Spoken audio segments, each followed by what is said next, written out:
Pain. Excruciating pain. They needed to make up a word that would describe the pain that Jesus felt on the cross.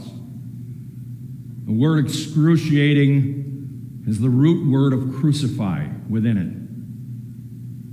And pain that's for us unimaginable. Pain because it wasn't mere physical pain.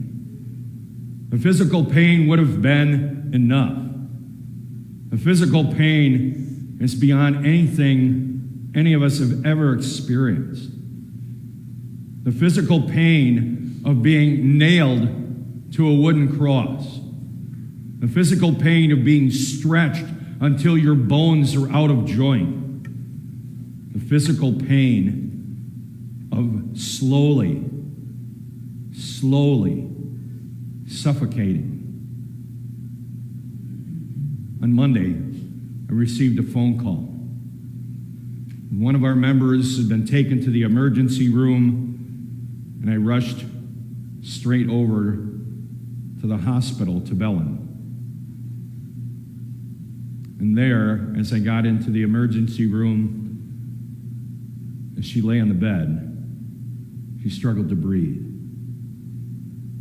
She was in anguish because every breath was pain. Every breath was a struggle. Every breath was a fight. And while the oxygen was helping her and her oxygen level was going up, and while they did other medications and added those to ease her breathing, she began to improve. She began to stabilize. But now imagine that in reverse. Not getting better with each breath, but getting worse with each breath. The fluids of the body filling the lungs. Not being in a position to be able to stretch, to breathe. Not being able, without pain, to take any breath. Now add to that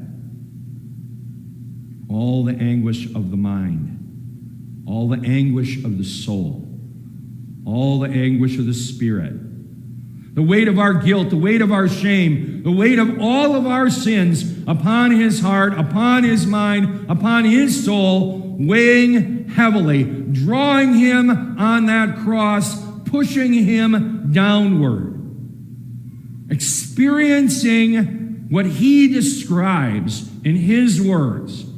My God, why have you forsaken me? Because he was experiencing hell. Hell and being outside the presence of God. Hell and being outside that presence which would give him comfort. To imagine that part of hell is something I hope none of us ever experienced.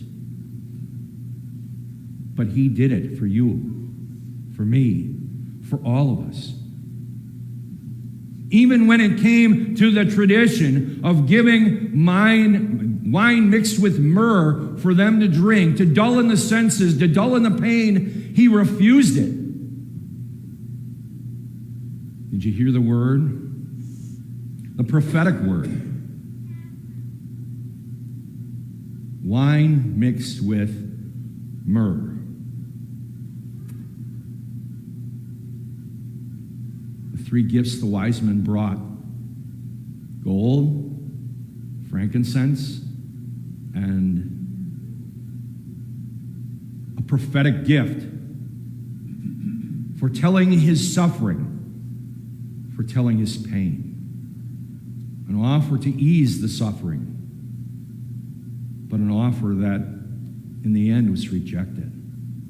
Because he needed to experience all that suffering so that we never would. He had needed to experience every bit of it so that we would be free of it.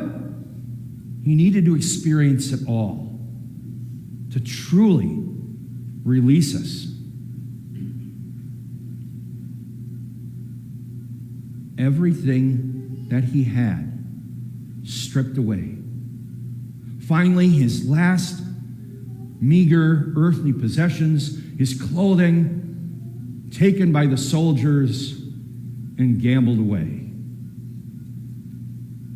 He gave us everything that he had, right down to his very last breath, in anguish and pain and in mortal suffering. Why? So great was his love to release us. So great was his love to set us free. So great was his love to take away our punishment. So great was his love to save his people.